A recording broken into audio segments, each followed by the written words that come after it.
নমস্কার সবাইকে আমাদের চ্যানেলের আরেকটি নতুন গুরুত্বপূর্ণ আপডেটে আন্তরিক অভিনন্দন এবং স্বাগত জানিয়ে আরও একটি বিশেষ গুরুত্বপূর্ণ তথ্য আপনাদেরকে এই ছোট্ট ভিডিওর মাধ্যমে শেয়ার করব। যেমনটা আপনারা থাম্বনেলে দেখেছেন বা নিচের ট্যাগলাইনে দেখতে পাচ্ছেন যে লক্ষ্মীর ভাণ্ডার সংক্রান্ত একটা গুরুত্বপূর্ণ আপডেট আপনাদের সঙ্গে শেয়ার করব। আপনারা সোশ্যাল মিডিয়ার থ্রুতে বলুন বা বিভিন্ন রকম সূত্র মারফত জানতে পারছেন বা অনেকেই এটা প্রচার করছে যে লক্ষ্মীর ভাণ্ডার প্রকল্পের যে বাড়তি বরাদ্দ অর্থ বা যে অনুদান বাড়তে চলেছে সে বিষয়ে কিন্তু একটা কোনাকুচো আপডেট শোনা যাচ্ছিল, যে সম্পর্কে আমরাও কম বেশি আপডেট আপনাদেরকে জানিয়েছিলাম।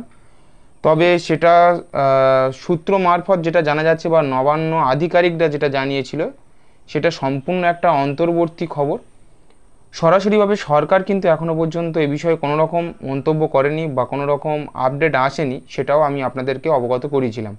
আজকের সেই লক্ষ্মীর ভাণ্ডার প্রকল্প নিয়ে আরও একটি ছোট গুরুত্বপূর্ণ আপডেট উঠে এসেছে। তো ভিডিওর সঙ্গে থাকুন, আপনারা বিস্তারিতটা সম্পূর্ণটা জানতে পারবেন। আপনারা প্রত্যেকেই এই ভিডিও থেকে উপকৃত হতে পারবেন। তবে বিস্তারিত আপডেট শুরু করার পূর্বে আপনাদের কাছে ছোট্ট রিকোয়েস্ট, আপনি যদি প্রথমবার আমাদের চ্যানেল ভিজিট করে থাকেন, আমাদের চ্যানেলের মাধ্যম থেকে সরকারি নানা রকম গুরুত্বপূর্ণ খবরাখবর পাশাপাশি সরকারি স্কিমের নানা রকম আপডেট সঠিকভাবে সঠিক মাধ্যম থেকে জানতে হলে চ্যানেলটি সাবস্ক্রাইব করে আমাদের সঙ্গে জুড়ে থাকতে পারেন। এই চ্যানেলের মাধ্যমে বিভিন্ন রকম খুঁটিনাটি সরকারি গুরুত্বপূর্ণ আপডেট পাশাপাশি আবহাওয়া সংক্রান্ত কৃষকদের জন্য বিশেষ গুরুত্বপূর্ণ কিছু তথ্য আমরা টাইম টু টাইম এই চ্যানেলের মাধ্যমে প্রোভাইড করে থাকি। এই মুহূর্তে পশ্চিমবঙ্গের সবথেকে গুরুত্বপূর্ণ যে প্রকল্পগুলি রয়েছে, যার মধ্যে অন্যতম লক্ষ্মীর ভাণ্ডার প্রকল্পের যে অনুদান সে বিষয়ে যে বাড়তি বরাদ্দের অর্থ নিয়ে যে একটা কানাঘুষো খবর শোনা যাচ্ছে তা সম্পর্কে যে আপডেট তা জেনে নেওয়া যাক। এই লক্ষ্মীর ভাণ্ডার প্রকল্প কিন্তু বর্তমানে 2026 সালের বিধানসভা ভোটের আগে আবারও সরকার টার্গেট করতে পারে। এই লক্ষ্মীর ভাণ্ডার প্রকল্পের উপরে কিন্তু ভিত্তি করে পূর্ববর্তী নির্বাচনগুলোতে বেশ ভালো ফল করেছিল রাজ্যের শাসক দল, তাই এবারও 2026 সালের বিধানসভা ভোটের আগে নতুন করে এই প্রকল্পের জন্য কিছু অর্থ বরাদ্দ করতে পারে। চলুন আরও বিস্তারিতভাবে কি বলা হয়েছে তা জেনে নেওয়া যাক। কলকাতা হাইকোর্টের রায় অনুযায়ী সরকারি চাকুরিজীবীদের বকেয়া ডিএ এবং লক্ষ্মীর ভাণ্ডার এই দুটি বিষয় নিয়ে চিন্তায় রয়েছে নবান্ন। নবান্নের একটি সূত্র এবং রাজ্যের কিছু মহলের তরফে জানানো হয়েছে বিধানসভা ভোটের আগে 1000 টাকা করে বাড়তে পারে লক্ষ্মীর ভাণ্ডারের টাকা, যদিও তাতে বিস্তর সমস্যায় পড়তে পারে চিফ মিনিস্টার মমতা বন্দ্যোপাধ্যায়ের সরকার। কারণ সুপ্রিম কোর্টের নির্দেশ মতো রাজ্য সরকারি কর্মচারীদের প্রথম কিস্তিতে ডিএ পরিশোধ করতে হলে রাজ্যের কোষাগার থেকে খরচ হতে পারে 11,000 কোটি টাকা। সাথে লক্ষ্মীর ভাণ্ডারের টাকা আসবে কিভাবে, এ নিয়ে চিন্তায় পড়েছে নবান্ন। তো দেখতে পাচ্ছেন এই ছোট্ট একটা আপডেট, যেখানে কিন্তু নবান্ন সূত্রে যে সমস্ত আধিকারিকরা কাজ করে তাদের অন্তর্বর্তী খবর হিসাবে যেটা জানা যাচ্ছে যে এই লক্ষ্মীর ভাণ্ডারের যে অনুদান দেওয়া হয়ে থাকে বর্তমানে 1000 টাকা এবং 1200 টাকা, এই অনুদান আবারও বাড়তে পারে।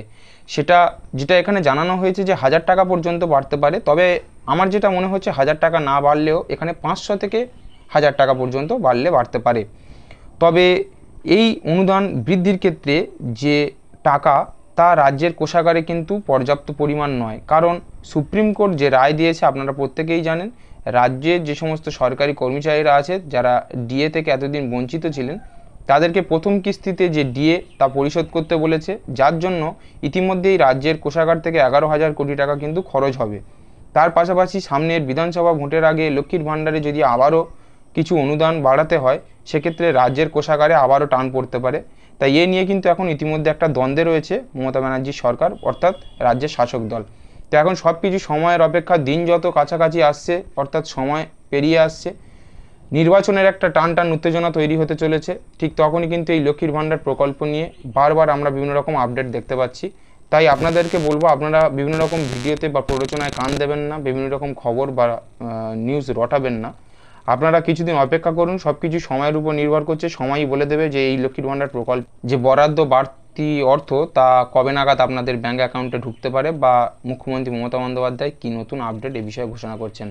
আমরা কিন্তু দেখেছি যে রাজ্যের প্রত্যেকটি প্রকল্পে যখনই কোনো রকম আপডেট বা বরাদ্দ যে আর্থিক অনুদান তা বৃদ্ধি হয়েছে, তা কিন্তু মুখ্যমন্ত্রী সরাসরি সেটা একটা কনফারেন্সের মাধ্যমে রাজ্যবাসীর মানুষের কাছে কিন্তু সেটা তুলে ধরার চেষ্টা করেছে। তাই এবারও কিন্তু লক্ষ্মীর ভাণ্ডার প্রকল্পের যদি অনুদান বাড়ে সেটাও কিন্তু মুখ্যমন্ত্রী সরাসরি ঘোষণা করে দেবেন, এটা আশা করাই যায়। তাই আশা করি আপনারা আজকের এই আপডেট থেকে সম্পূর্ণটা জানতে পারলেন যে লক্ষ্মীর ভাণ্ডার প্রকল্পের কিন্তু একটা যে বাড়তি বরাদ্দ অর্থ সেটা কিন্তু বাড়তে চলেছে এটা কিন্তু নিশ্চিত, তবে কত টাকা বাড়ছে এবং কবে নাগাদ সেটা ঘোষণা হতে পারে সে বিষয়ে এখন বলা নিশ্চিত নয়, তবে বাড়তে চলেছে এটা কিন্তু একটা নিশ্চিত খবর। তো আশা করি আজকের তথ্য থেকে আপনারা প্রত্যেকেই বিষয়টা সম্পর্কে অবগত হতে পেরেছেন। যদি আজকের আপডেট আপনার ভালো লেগে থাকে, আপনি ভিডিও থেকে একটু হলে উপকৃত হয়ে থাকেন, ভিডিওটিকে অবশ্যই করে লাইক করে দেবেন, বেশি বেশি করে শেয়ার করে দেবেন, যাতে অন্যরাও এই যে ছোট্ট আপডেট সম্পর্কে তা অবগত হতে পারে। আর আমাদের চ্যানেলের থেকে নিত্য নতুন গুরুত্বপূর্ণ আপডেট এবং সরকারি স্কিম সম্পর্কে টাইম টু টাইম খবর পেতে হলে আমাদের সঙ্গে জুড়ে থাকতে পারেন। চ্যানেলটিকে সাবস্ক্রাইব করে পাশে থাকা বেল ঘন্টাটি প্রেস করে অল নোটিফিকেশন ক্লিক করে রাখবেন, তাতে করে সব রকম গুরুত্বপূর্ণ ভিডিওর নোটিফিকেশন সবার প্রথম সবার আগে আপনার মোবাইলে পৌঁছে যাবে। তো আজকের আপডেট ছিল এইটুকুই, ভিডিওটি এখানেই শেষ করব। সবাই ভালো থাকবেন, সুস্থ থাকবেন, দেখা হচ্ছে নতুন একটি গুরুত্বপূর্ণ ভিডিওতে নতুন কোনো গুরুত্বপূর্ণ তথ্য নিয়ে।